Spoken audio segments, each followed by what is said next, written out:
Police સ્ટેશનમાં પૂછપરછના નામે મહિલાને 3 દિવસ સુધી ગેરકાયદેસર રીતે બેસાડી રાખવી, રાત્રિના સમયે પોલીસ સ્ટેશનમાં અટકાયત કરવી અને માર મારવાના ગંભીર આક્ષેપો થરાદમાં બનેલી આ ઘટના હવે ન્યાયિક તબક્કે પહોંચી ગઈ છે. આ સમગ્ર મામલે અદાલતે કડક વલણ અપનાવ્યું છે અને પોલીસ ઇન્સ્પેક્ટર સહિત 4 પોલીસ કર્મચારીઓ સામે ગુનાહિત કાર્યવાહી આગળ વધારવાનો આદેશ આપ્યો છે. કાયદાની રક્ષા કરવાની જવાબદારી ધરાવતા પોલીસ કર્મચારીઓ સામે જ હવે કાયદાની પ્રક્રિયા શરૂ થવાની છે, જેના કારણે સમગ્ર જિલ્લાભરમાં આ મામલો ચર્ચાનો વિષય બન્યો છે. આવો વિગતે વાત કરીએ શું છે સમગ્ર મામલો આ અહેવાલમાં. નમસ્કાર, હું છું ચિરાગ વર્ષાબેન. આપ જોઈ રહ્યા છો સ્વમાન. થરાદમાં રહેતી મહિલાએ અદાલતમાં રજૂ કરેલી ફરિયાદ મુજબ વર્ષ 2013માં તેમણે ઇરફાન શાહ રમજાન શાહ ફકીર સાથે પ્રેમ લગ્ન કર્યા હતા.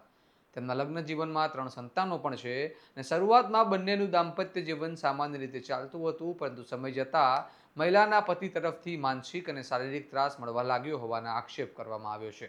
પરિસ્થિતિ વધુ વિકટ બનતા મહિલાએ મયુર ખાન નામના વ્યક્તિ સાથે મૈત્રી કરાર કર્યો હતો અને થોડા સમય પતિથી અલગ રહ્યા હતા. જોકે બાદમાં સમાધાન થતાં બંને ફરી સાથે રહેવા લાગ્યા. જૂન 2025ની રાત્રે અચાનક ઇરફાન શાહની તબિયત બગડતા તેમને થરાદની હોસ્પિટલમાં ખસેડવામાં આવ્યા, ત્યાં ડોક્ટરોએ તેમને મૃત જાહેર કર્યા હતા અને સાયલેન્ટ હાર્ટ એટેકનું મોતનું કારણ ગણાવ્યું હતું. આ ઘટના થોડા સમય બાદ પોલીસ દ્વારા તપાસ શરૂ કરવામાં આવી. મહિલાના જણાવ્યા મુજબ 1 નવેમ્બર 2025ના રોજ તેઓ પૂછપરછ માટે થરાદ પોલીસ સ્ટેશન ગયા હતા, જ્યાં પૂછપરછના નામે તેમને પોલીસ કસ્ટડીમાં બેસાડી રાખવામાં આવ્યા. મહિલાનો આક્ષેપ છે કે 1 નવેમ્બરથી 4 નવેમ્બર સુધી તેમને ગેરકાયદેસર રીતે પોલીસ સ્ટેશનમાં રાખવામાં આવ્યા અને આ દરમિયાન પોલીસ કર્મચારીઓ દ્વારા તેમને મારવામાં આવ્યો તેમજ ગુનો કબૂલ કરાવવા માટે દબાણ પણ કરવામાં આવ્યું. મહિલાના જણાવ્યા મુજબ તેમના હાથ પર પટ્ટાથી માર મારવામાં આવ્યો હતો અને શરીરના અન્ય ભાગોમાં પણ ઈજાઓ પહોંચાડવામાં આવી હતી.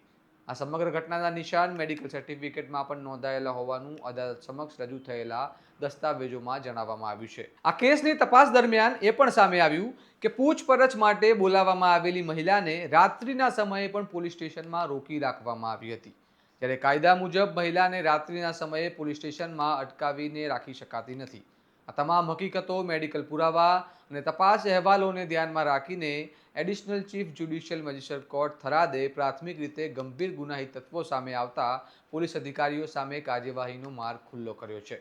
કોર્ટ દ્વારા થરાદ પોલીસ સ્ટેશનના police inspector Alpesh Kumar Patel, ASI Dilip Chaudhary, head constable Devshi અને મહિલા પોલીસ કોન્સ્ટેબલ ધરતીબેન સામે ભારતીય ન્યાય સંહિતાની વિવિધ કલમો હેઠળ કાયદેસર કાર્યવાહી માટે સમન્સ જારી કરવાનો આદેશ આપવામાં આવ્યો છે.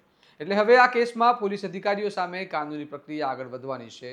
આ સમગ્ર ઘટનાએ અનેક ગંભીર સવાલ ઊભા કર્યા છે. જો કાયદાની રક્ષા કરવાની જવાબદારી ધરાવતા પોલીસ કર્મચારીઓ પર જ આવા આક્ષેપો લાગતા હોય તો સામાન્ય નાગરિકની સુરક્ષા કોણ કરશે? મહિલાની પૂછપરછ દરમિયાન શું કાયદાની મર્યાદા તોડી નાખવામાં આવી હતી? અને જો આવું બન્યું છે તો તેની જવાબદારી કેવી રીતે નક્કી થશે? હવે આગળ આ કેસમાં કાનૂની પ્રક્રિયા કેવી રીતે આગળ વધે છે અને સત્ય શું બહાર આવે છે તેની પર સૌની નજર રહેશે. આ સમગ્ર મામલે તમારું શું મંતવ્ય છે અમને કમેન્ટ બોક્સમાં જણાવો અને આવા વિશ્લેષણાત્મક સમાચાર માટે સ્વમાનની ચેનલને સબસ્ક્રાઇબ કરવાનું ભૂલતા નહીં. નમસ્કાર.